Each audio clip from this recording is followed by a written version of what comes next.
Shelley. Ryan Stevens, Chris Salvino, Dale Woolridge,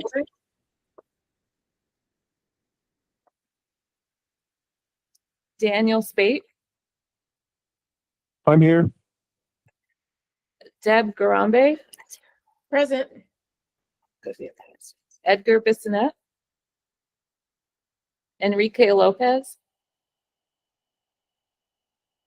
Franco Castromarin, Present. Gail Bradley, Present. Garth Gamer, Present. Gina Golden, Gina Shira Golden, Glenn Kasperzik, Present. Heather Miller, Present. Eve Godstinker, Present. Jesse Torres, John Madam, Matt Shaw, Present. Nick Ells, Present. Ray Ochoa, Present. Roy Riles, I see him there. Roy, if you can come off mute or put something in the chat, we can gather your attendance. Sarah Parati,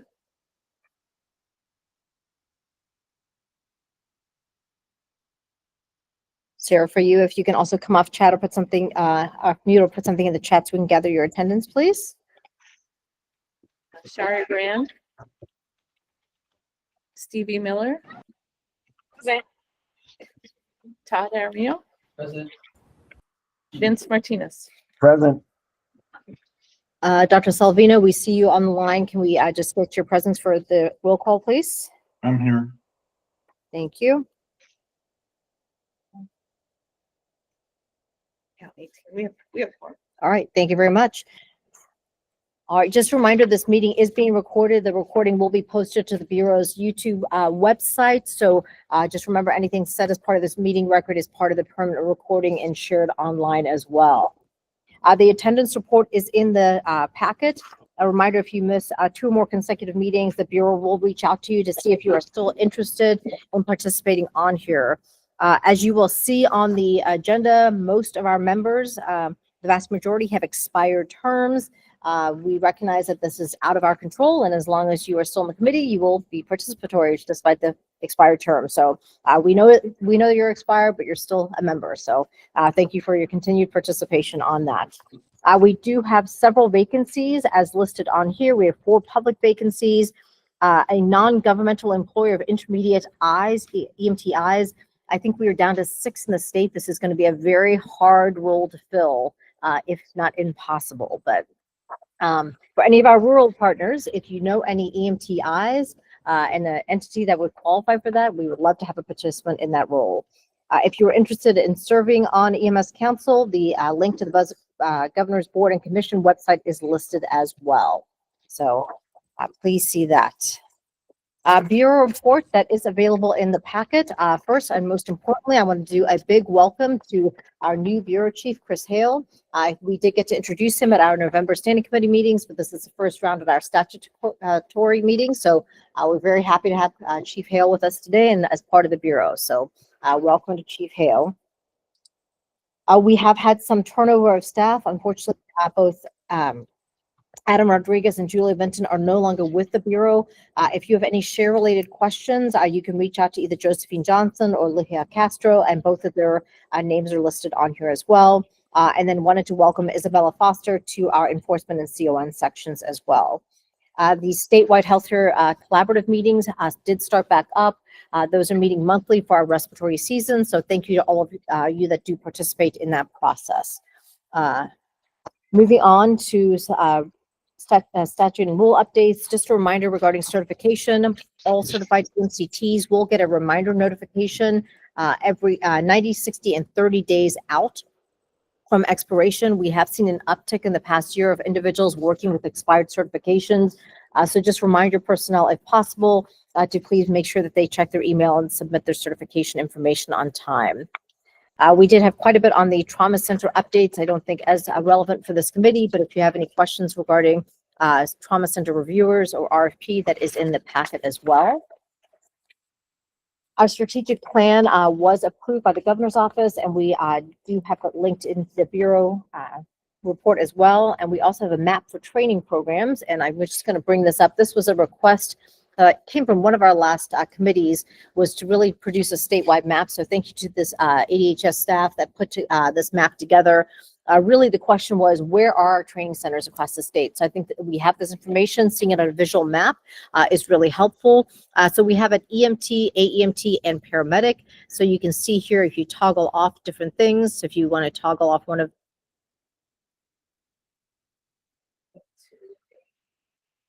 So if we say, okay, where are AEMT programs in the state? We can see we have 2 AEMT programs in the state. If we want to look at only paramedic programs,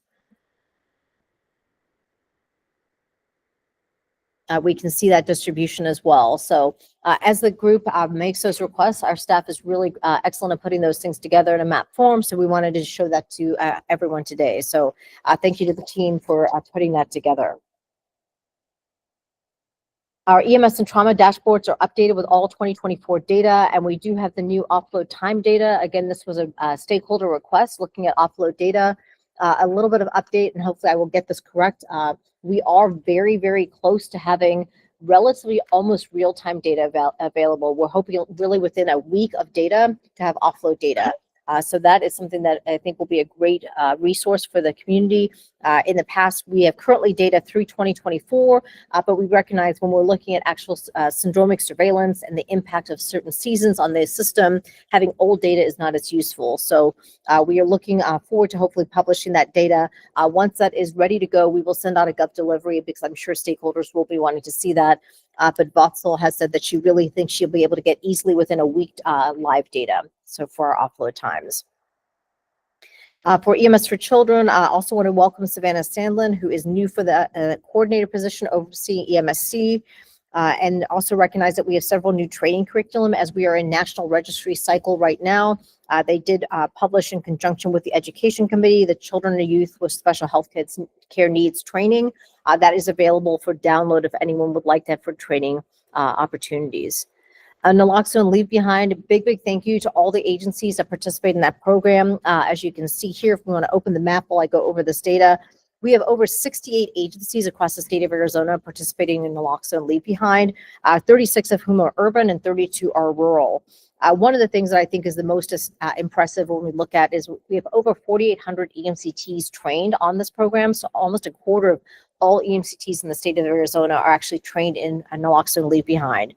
I don't think we ever thought we'd hit this mark, but we've actually crossed the 2,500 mark of kits that have been distributed and scanned out in the community. We know that many more kits have been given and not scanned, but this means that the EMCT that gave this out to a patient actually scanned the kit, and we have that record of that administration in the community or delivery in the community. So we recognize that about a week ago, we had a big issue with a 20-hour pause, I think, on funding for the program that then fortunately got reversed. We are hoping that we will continue the program moving forward as much as possible and are looking at different opportunities to how to continue this program. When you see the impact of this, I think the fact that we have this many people that are trained to give kits out in the community, we know that many of these patients refuse transport after having a reversal. We really want to make sure that we have this as a priority continuing. So thank you to all the agencies and medical directors that participate in the program. And we are committed to trying to continue this program as well. In regards to the SHARE program, the statewide dashboard is live. So this is our first SHARE statewide dashboard that did go live. And we also have agency level reports. This was the first report that has gone out from ADHS that went out in November. If your agency has not received a report and you are interested, please reach out to the Bureau and we will connect you with how to request your report. As a reminder, we will only send the report to something that is a jurisdiction or a company email address. Bless you. We do not want to send it to someone's Gmail or Yahoo email because we don't know if that individual is still associated with the organization's data. So if you have not received it, please reach out.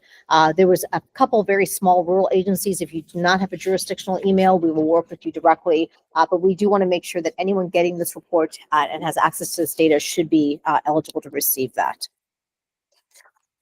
The next section of the Bureau report is just some contact information for certification questions, enforcement questions, and a reminder to sign up for Gov Delivery if you would like to receive email communication from the Bureau.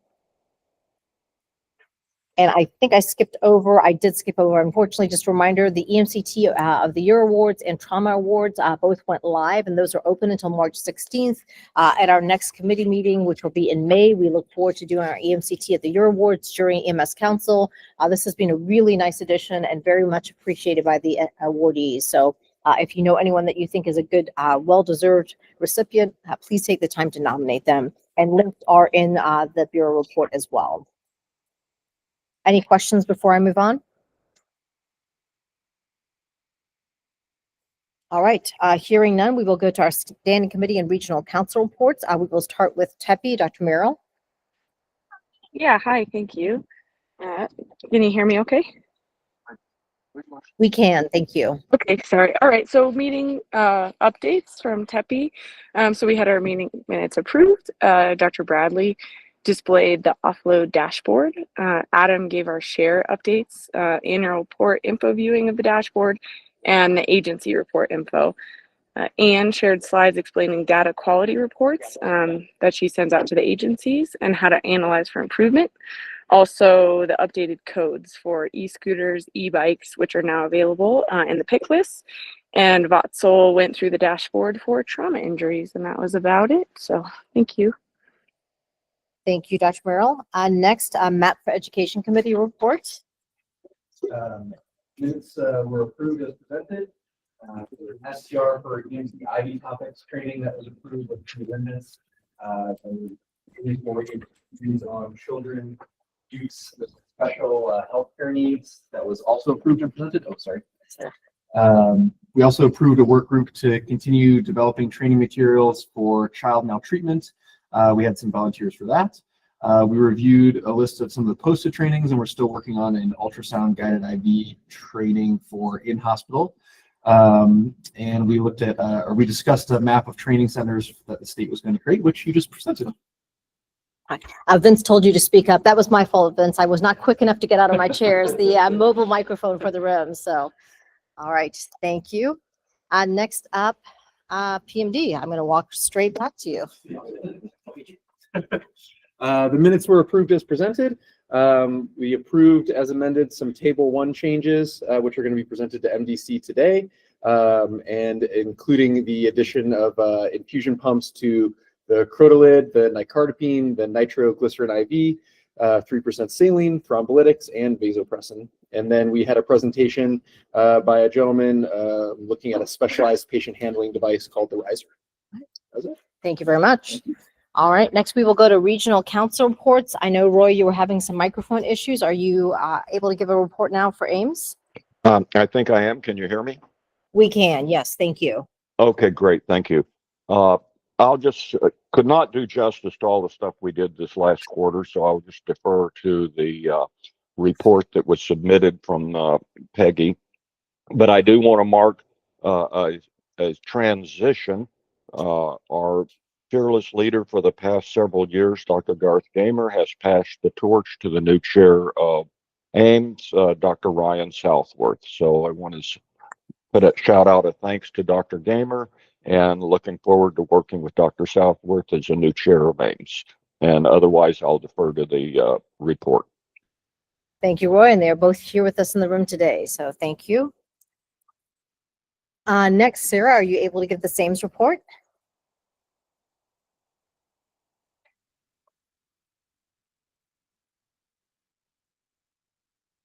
We do not hear you if you are speaking, Sarah. I see you're off mute, but we don't see you, or can't hear you, I should say.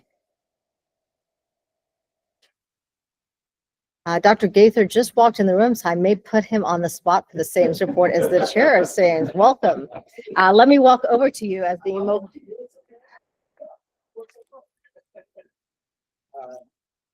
Sorry, good morning, everybody from the SAMES Council. We actually had our quarterly meeting yesterday. The meeting was well attended. We reviewed our financials. We also discussed our reserve amount that we keep in reserve annually. And we elected a new vice chair. So congratulations to Greg Van Alstine, EMS chief at Santa Rita Fire, who will be taking over as the vice chair for SAMES. That's it. All right. Off the cuff. Sorry. All right, thank you. Oops. Vince, if we can get a Northern Region update, please. Good morning. Well, I have submitted the names report for all to read and would like to highlight just two items. Names is presenting our 17th annual Pediatric Symposium on March 2nd and 3rd in Flagstaff, and we welcome you to participate in this awesome pediatric educational opportunity and to come play in the Flagstaff snow. I believe we'll be getting some over the weekend. And please go to our names website to register. The flyer is attached with our report.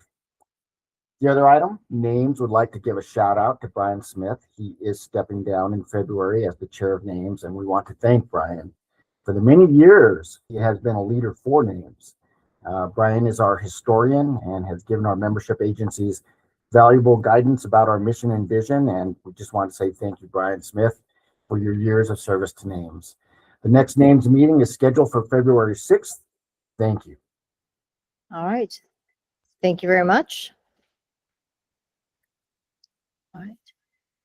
And then I don't see Enrique for the Western Region Wackman's report. Is there anyone else? Or maybe you're on my phone, Enrique, for a Western Region report? Dr. Bradley, it's Heather. Okay. I can Heather. do a quick update. We just had our executive meeting last week, went through all the financials, and we're working on like a protocol consolidation app. We're changing over apps. So we've got some different quotes coming in, and we were going to review those last week and make a final determination. Okay. That's all I have. Excellent. Thank you. Next, Dr. Woolrich, are you available to give a PACES report?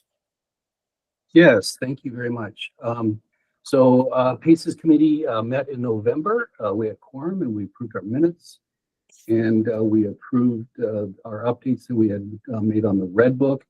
And for people who aren't aware, the Department of Education has a Red Book handout that they allow school personnel to have some basic understanding of protocols for emergency events that happen in the school setting.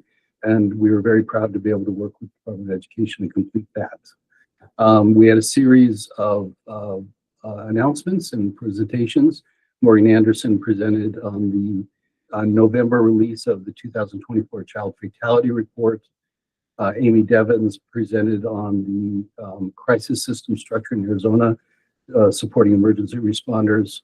There's a PDF with those that agenda. If anyone is interested, please reach out to Shelley or Savannah. Julia shared how to access the PEDS data on the trauma dashboard, kind of walked us through how to do that on the screen. We had Savannah presenting the pediatric readiness results, and that was the last survey done in 2025. She also announced that in 2026, there will be a nationwide pediatric readiness for EDs survey coming out that you'll be hearing more about. Matt had mentioned from the Education Committee, I don't think the audio was so good, so I will repeat it, in that the Education Committee assembled a work group to work on training materials for child maltreatment. This is a training opportunity that PACES very much likes to participate in, so we announced that during the PACES meeting to gather volunteers during PACES, and we've got some volunteers ready for you, Matt, when you want those from Savannah. And I think that is about it. Our next meeting is in March, and hope to see you all there at the next PACES meeting. Thank you. Thank you, Dr. Woolrich. And a big thank you to all of our participants who do help the Education Committee put together the training curriculum that we have. These are, I think, are very helpful for many of our stakeholders. The training curriculum are reviewed and updated every 3 years at the most, and really can be downloaded by anyone's agency to use as a training resource. So thank you to our committee members who do put a lot of time in and volunteer their efforts for those. Next, for discussion and action items, can I get a motion to discuss, amend, and approve the meeting minutes from September 18th? Thank you, Dr. Medema and Dr. Gamer for first and a second. We'll scroll through those.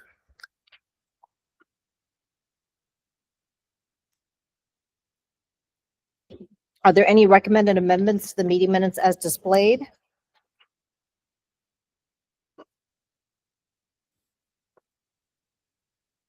Hearing none. Anyone opposed, please say nay. Any abstentions? All those in favor say aye. Aye. All right. Aye. Next, we need to nominate and approve a member to serve as vice chair. Glenn, I know you have served as vice chair for quite some time. Dr. Brand is also, she is out of the country due to our meeting date. She was not able to be here today. She has also volunteered. So we do have 2 nominations for potential vice chairs. So we needed to make a vote on that today. So I wanted to see if you're still interested in participating. Love to nominate Todd Hervey to assume my position as vice chair. All right.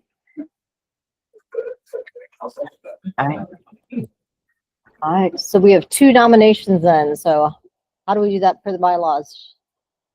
Our bylaws are not very pushed out for voting. Which leads us to the next item on the agenda, but We could take a roll call for each nominee and if you count that way. A roll call vote. roll call. So. Well, it's at the pleasure of the committee. I know Dr. Brand is not here today. Sometimes I will use the if you're not here, we don't vote for you rule. I don't know how official that rule is, but so but Yeah, so I do have the bylaws up and it just says vice chair of the council will be selected by a majority of the members present shall serve for a 3-year term or until the end of their current membership term. Brian. You can consider maybe Shelley sending out her email address and everybody could send their response and that way she would be the only one to see them and count them unless you want to know the first sister on here. And then just do a quick ballot, people hand in their votes from their president. Can we do that outside of the meeting? It's best to do it In the meeting itself? And it does say the members present. Mhm.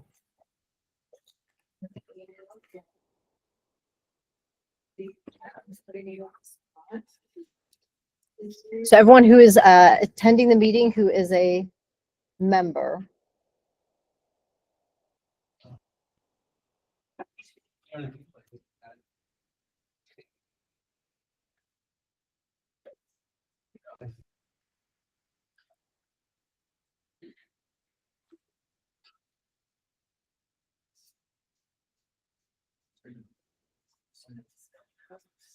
Yes.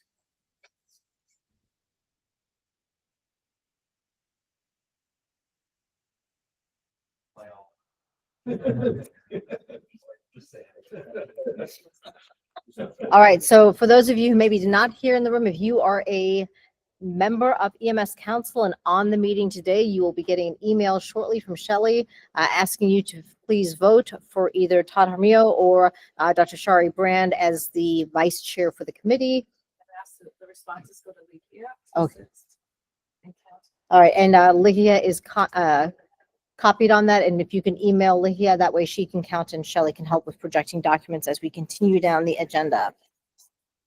All right, we will come back to that one. So next, if we can get a motion to discuss, amend, and approve forming a work group to review the bylaws. Thank you, Dr. Madam. Can I get a second? Second. Thank you. Who was the second on the phone? Vince. Thank you, Vince. All right, as I promised to Stab, I aim to make this a very painless process as no one enjoys bylaws reviews, much less meetings to discuss bylaws reviews. This would be a one and done. I can assure you of that. So if anyone is interested in serving that, we do need to form the work group first, but we will, and if anyone would like to be on that committee, let myself or Shelley know, and we will get a work group scheduled for that. Or you can volunteer now. Dr. Bradley, this is Roy.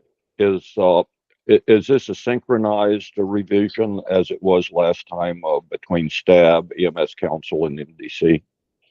That has not been determined as of yet, Roy.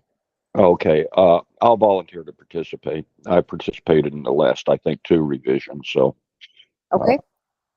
Thank you. And the first was Dr. Madam and the second was Vince. And Vince, I see you volunteering as well. And I see Brian, are you volunteering yourself?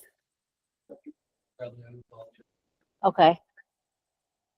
So Brian Matt, and Todd. Okay, so I've captured Roy, Vince, Brian, Matt, and Todd. Anyone I missed? Look at you guys go. I got no one for stab, so. All right.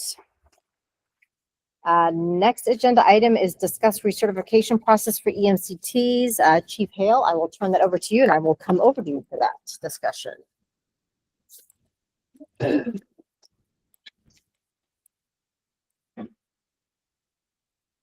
you guys vote the work group? Yes. Oh. Unless I missed that, but I'm pretty sure we voted in the work group. That was first was Dr. Badum and second was Vince. Oh, I'm sorry, the vote itself. Yeah. All those in favor of having a work group, please say aye. Aye. Anyone? Thank you. I missed an important step. Thank you, Shelley.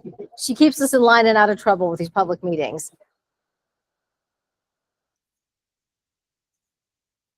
All right. I just wanted to go over a little bit about the recertification process for EMTs, MCTs.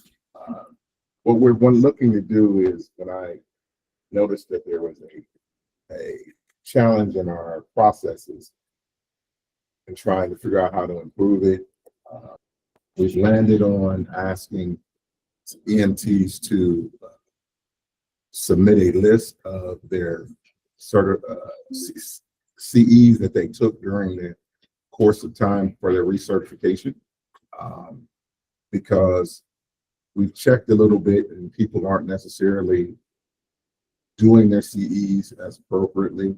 So just giving a check mark is not substantive enough for us to be able to make sure we can maintain certification of people. So giving a list of the CEs that you take, you can upload the list and there may be a random audit done, but based on everything I'm told, if the people have taken their CEs, they should have the information available. And so we're just trying to strengthen the system, because I know at some point we're getting audited on our processes from the Auditor General's office. And I see that we had no way of determining, because we had a situation in which we were able to determine that someone actually hadn't performed what they were doing. And so we're trying to assure that everybody's doing what they're checking off or attestation to, and making sure that we have a way of checking in case we need to. So that's the process that we're moving towards. Basically, the process, after talking with the legal department, is what the Bar Association uses for checking the attorney. So we're moving towards something that we believe that's fair and equitable to everyone, and something everybody should be able to readily do and not cause too many issues or concerns. I'm going to come over to Matt. There's a question in the room here. Is that only if they're recerting their Arizona card? If they submit their national registry as their recertification, do they still need to submit that other? If you're on the national register, you're fine. Okay. Because Arizona only is asking that you provide that extra Arizona to have ready. Sure, everything's good. All right. Vince has a question, then I'll come to you, Brian. Vince's question in the chat was, will the rules be changed to reflect this change? And all right, so I'm going to come to Brian and maybe he can tack in on that, Brian. So I was prepared to do this during the public comment phase, but I'm going to take a seat. Yeah, I'm very much concerned by this. I think this is rulemaking by the department. This is an actual printout of R925-404, which was the reference that came out on that email to everyone, talking about the CE, people who recertify by CE. So if you do an ALS refresher, you upload the certificate just like you do it for National Registry. But if you're recertifying by CE, initially they were asking that you upload all your certificates and transcripts. Now they're just asking a list of those, but I think that's still not in the rules. So It says 409-2540C. It says, in addition to the application in subsection B, an applicant for EMC recertification shall submit one of the following to the department: a certificate of completion issued by the training program director showing that within 2 years before the date of application, the applicant completed either the refresher course or the refresher challenge test. Documentation of current registration as a national certified from a national certified organization. So that covers national registry. For those of us who were recertified by CE though, what it says is an attestation in a department provided format that the applicant has documentation of having completed within the previous 2 years the following number of hours of continuing education and topics that are consistent with the content of the applicable refresher course, which could be lots of stuff. For the AMT recertification, EMT, I-99 recertification, or paramedic recertification without endorsement for providing critical care services, a minimum of 48 hours.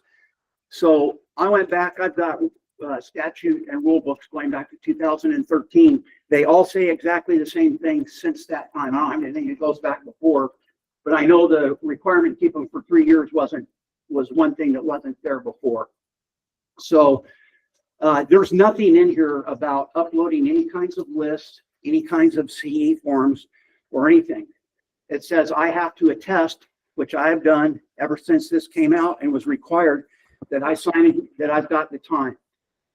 The addition, Chief Terry Mullins and I, a long time ago, had a discussion about the Bureau's ability to ask to audit people's CE. And at the time, it was his opinion that there was no regulatory authority for them to be able to do so. Subsequently, they added D, an applicant who submits an attestation under subsection C3 shall maintain the applicable documentation for at least 3 years after the date of the application. The problem with it is it still doesn't have any mention that the Bureau or the department can request an audit of those. So I don't believe they have any regulatory authority to do so. And I don't believe by what is here that I should be required to submit a list. And I meet all my requirements. That's not my concern. And I've got stuff going back to 2005 for my CE stored away. But my concern is that this is rulemaking, in my opinion. And while there may not be a lot of people necessarily who are recertifying by CE, although I heard maybe 25% today, the other people who are on this council and in the EMS community might be concerned that the department is making rulemaking on their own and they're not going in and changing the rule. Thank you. Nicole. Hi, Nicole Witt, Assistant Director. Thanks for your comments, Bren. Just want to clarify that the department is not making a rule. We have checked with our legal counsel. A determination on an audit has not been made, so I just want to clarify that. As far as the attestation, that is in rule exists, but there is nothing that precludes us from asking to attest to the specific classes that were taken. So adding a list of the classes that were taken that meet that requirement in the attestation.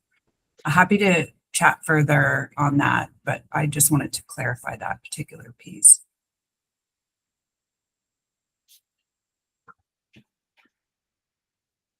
Thank you, Nicole. Any further comments or questions regarding this?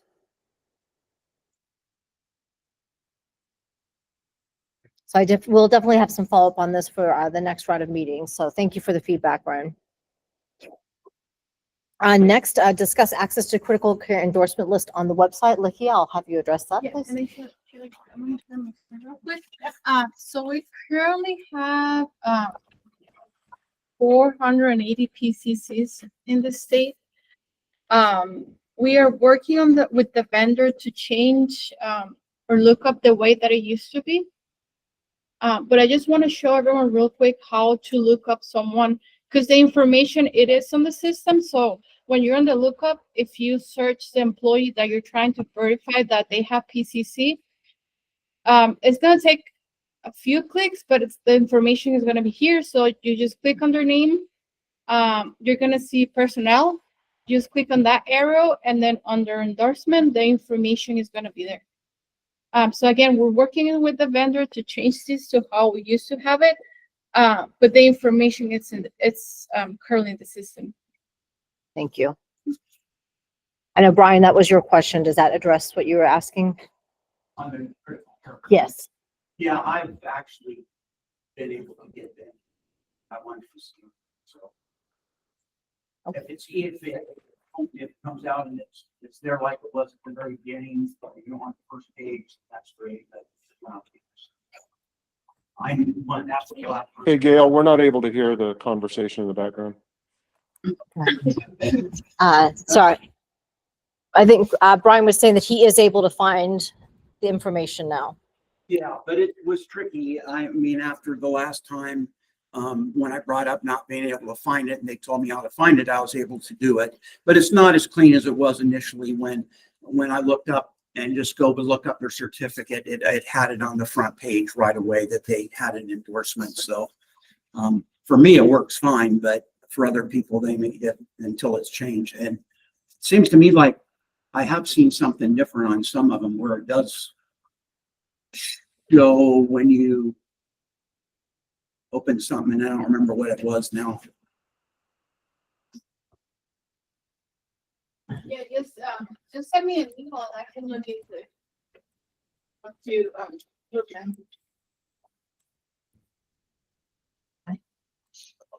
All right. Thank you. Next, we want to bring up the offload time dashboard. Vatsul, I think you are available to speak on this.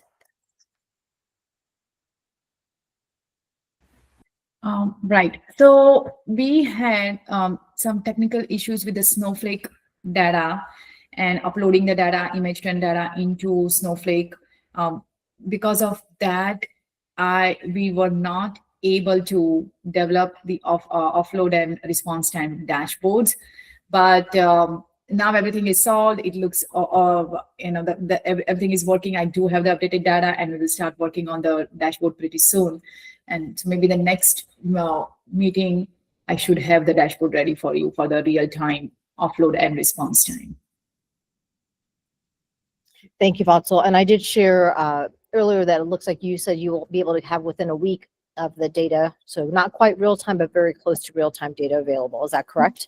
That is correct, because you usually, like in a 2 or 3 days, I think 24 or 48 hours are given to the EMS agency to submit data. So I do not want to give the real time, and which is underestimation, and it won't be a right reflection of the response time or offload time.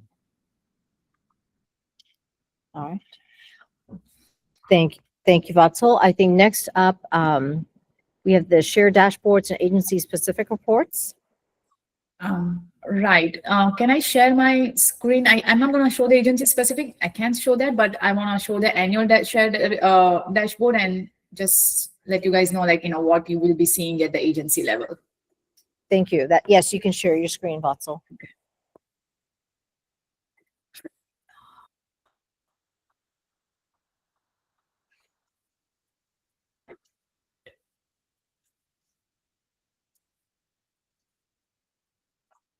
While Vatsul is pulling it up, I will embarrass her as I did during STAB as well. We wanted to just really say a big thank you to Vatsul for all her many years of work with the Bureau and kind of data collection. Sometimes when people hear data, they just think of it as static numbers, but really the work that she helped spearhead in regards to off-road vehicle data did result in legislation being passed in the state to help address off-road vehicle injuries.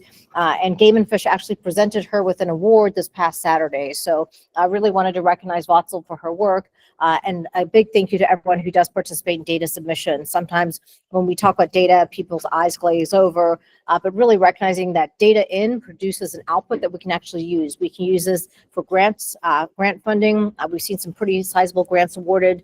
U of A has received one based on some of the data from the state. state injury prevention initiative. So a thank you to all of the EMS agencies and their personnel that take the time to enter their data, the trauma centers, and then our internal team that works in that as well. So thank you. All right, Abbas, I'll hand that over to you now that I embarrassed you. Thank you, Dr. Bradley. I am deeply humbled to receive this award. So thank you very much. Here, you guys can see my screen, right? Yes. Cardiac arrest report. Okay. This share registry now is, I mean, I know we have come a long way in developing and building this share registry at the state level. Now the data is, is all available real time in Snowflake, both the side, EMS, getting the data out from EMS, from the AZPS registry, creating a cardiac arrest population, and then as the data gets entered into REDCap by the hospitals, the hospital cardiac arrest data is also available into Snowflake real time. And then both the databases are also almost, I think once a month, that's not a real time, but once a month we connect both the databases together and it gets linked. And then after the linkage, we are now able to communicate with the hospitals regarding which cases still as entered by the EMS agencies as cardiac arrest, but we have not received an outcome from you guys. So the hospitals are getting kind of, every quarterly, we have decided to give them the feedback that, okay, we still need these cases and the outcomes are needed. So that whole system is now working beautifully. And this is the result of the entire system. Now we do have that annual report available on our website of last 2 years. It includes 2023 and 2024 data.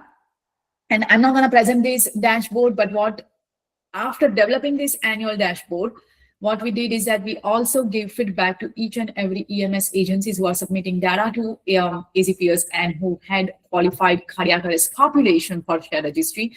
They received their agency-specific report also.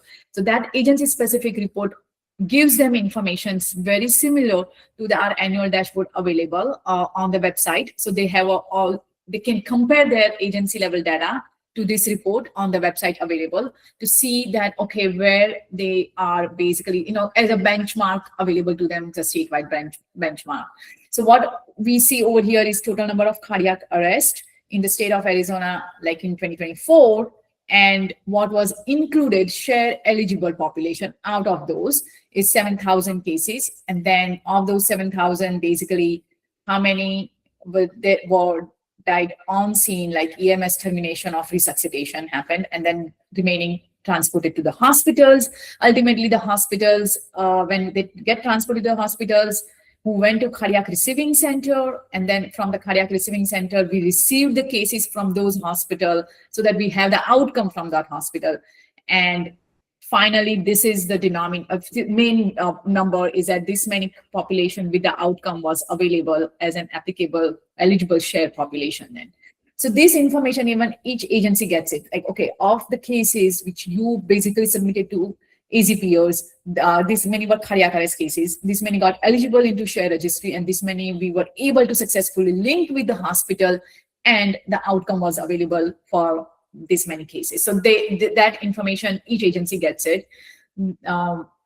Then demographics. I think this is the page each agency gets it. It's like, okay, of all those eligible cases, what was the age range, where the incident happened, what was the etiology, and the gender distributions. They don't get the county because it's an agency specific, so they know their county.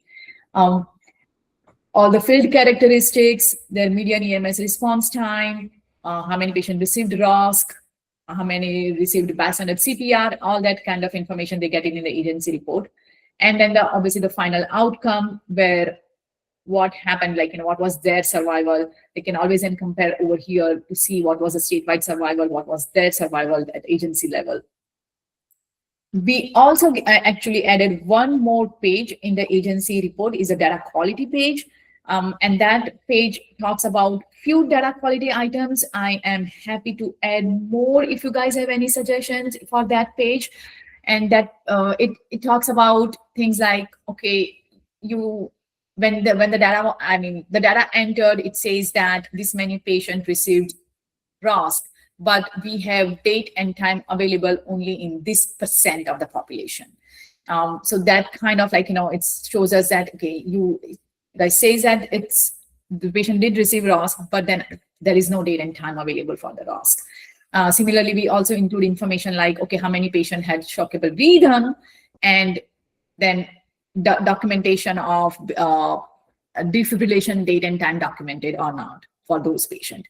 So those kind of data quality information is also available on a separate page in the agency level. I don't have it over here at the state level, but each agency gets that information for their cases.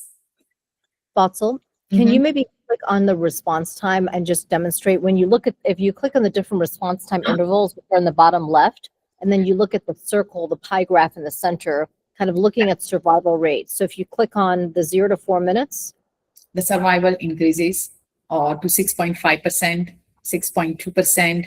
Then as the response time increases, we can see the survival decreases now 4.6% to 3%, 3.4%. I mean, the number of cases are very small over here, but yeah.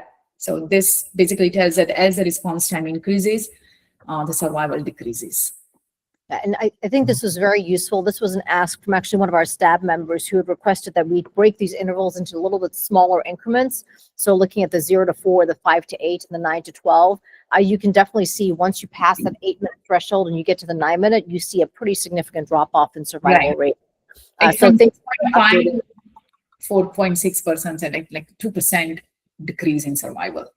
Yeah. So we do recognize this is something, especially in rural parts of the state with obviously greater geographic distances to travel, that there's going to be longer response times. And this is where we really want to start looking at opportunities for injury prevention. How can we do things to increase, when someone calls 911, they're getting CPR instructions, that there's that bystander CPR being performed, maybe access to law enforcement AEDs. So these are some of the injury prevention things we really want to look to increase in the state to address some of those gaps in availability to improve outcomes from cardiac arrest. So thank you, Vatsal. Sure. And over here on this, also the role of bystander CPR, we can see how the survival increased. If the patient is witnessed, the survival really increased. Those things, obviously, we won't be able to do it at agency level, and it is not even advisable to do it at agency level because the sample size is too small. But for the state level, we can draw those kind of conclusions. All right. Thank you, Vatsal. Thank you. Any questions regarding the share report or the share data? We are really excited. This was a big project, kind of taking over back over the data component for share within the Bureau. So we appreciate everyone's patience. I know it took us a little bit of time to create the dashboard, but we are excited that we're going to be able to have much more real-time data and to be able to give those agency-specific reports. So we appreciate everyone's patience with us. We are really excited to kind of continue to move forward with the share program and improving outcomes from cardiac arrest in the state. Dr. Bradley, I have Yes. a question. Just on this, is there any future plan to be able to drill into multiple data sets here? So bystander CPR coupled with response time, is that the future plan? Because right now you're just getting a singular view with the selector you're taking. Yes, so definitely that is part of looking at how the different things overlap with one another, and then really looking to see what can we do with the data. It's one thing to have data, but what do you actually take action with that data? So really, that's one of the things that we are hoping to get some funding to help support across the state. All right, next, I wanted to just touch, we have gotten quite a few questions. I guess it was a few months ago now. There was a webinar co-hosted by National Association of EMS Physicians, along with the DEA, really with what I thought was going to be this great news that something was happening and we are finally going to get rules regarding EMS agencies and DEA certifications. The short version of that is the rules are still not published, and it's unclear when, if ever, they will get published. But after that webinar, there was presentation from the DEA about a state process to give an EMS agency get a DEA registration. Currently in Arizona, there is no regulatory authority within the Board of Pharmacy or the Bureau in order to be able to do that. So some states, the Board of Pharmacy says, yes, EMS agency A through Z are eligible for DEA registration. The DEA takes that, and those EMS agencies then get their own DEA registration. There is nothing in rule or statute currently that allows any regulatory body within the state of Arizona to do that. So I did speak to the head of the Board of Pharmacy. We spoke internally at ADHS. Certainly, if something were to be proposed and pushed forward, we would absolutely support that process and making that available. But right now, there's nothing for us to do. So we wanted to make sure we brought that up in the EMS Council as we have had questions. It's really status quo at this time, is the short answer. Right now, there is no ability. I can't anoint an EMS agency to be able to go get their own DEA registration. There's nothing in rule that allows me to do that. So we wanted to just formally bring that up at this council meeting and make sure we are aware of it. We know about the national webinar. I did kind of watch the whole thing, reached out to the DEA myself. I spoke to the Arizona DEA liaison extensively about this, the Board of Pharmacy as well. But at least right now in Arizona, it is no change. So I did want to bring that forward and see if anyone has any questions regarding that. Dr. Gamer, yes. This sounds like Garth Gamer. This sounds like a legislative fix is needed somewhere. We're correct to allow this to happen. Is there any lobbying entity or any? I don't think there's probably time to get a bill in front of the legislature for this session, but you know, I think this would help a number of different agencies. Currently, you know, they have to have medical directors or pharmacists that manage their controlled supplies. It's, you know, kind of untenable sometimes for them. So I am not aware of any current legislation being proposed in Arizona. Brian, I'm going to come over to you just so everyone can hear you. So as of Monday, there were about a little over 900 House bills and over 250 Senate bills that had been put on the website and have come out of the hopper. I guess part of the question is just because the legislation is not, and I imagine that's going to be ending pretty soon and there won't be a lot more. There could still be several hundred more Senate bills because they usually run about 500 to 600 a session. But a lot of those bills are not going to go anywhere. So the question is, could we find legislation perhaps in another state that we could fit to Arizona and take it and find a representative or a senator in order to sponsor a striker bill, because many of those bills aren't going to go anywhere. So it would be possible if we could get the actual bill written to be able to run that bill before the end of this session. Great question, Brian. So next week, the National Association of State EMS Officials, the Medical Directors Council is meeting the day before NAMSP. That is one of the agenda items is to speak. I'm hoping, I put that on the agenda specifically hoping to get some information from a state that may have something in place to look at, to see. So that is one of the agenda items that will be spoken about next week, because I am really trying to find out who has done this. I couldn't get a good answer from anyone as to what processes or laws are in place. So I'm hoping to kind of figure out which states potentially have this and how they accomplished it if they did. So any further questions or comments about that? All right, before we go to our agenda items to be considered for next meeting, do we have a vote or final vote count yet? I received 13 votes and Shari ran. Okay. All right. Well, thank you both for being willing to be the vice chair for the committee. So we appreciate that. It is heavy workload. So as long as I'm here, it's really not much work. So, all right. Any agenda items to be considered for the next meeting? Hearing none, call to the public. Any others, Brian? We covered you?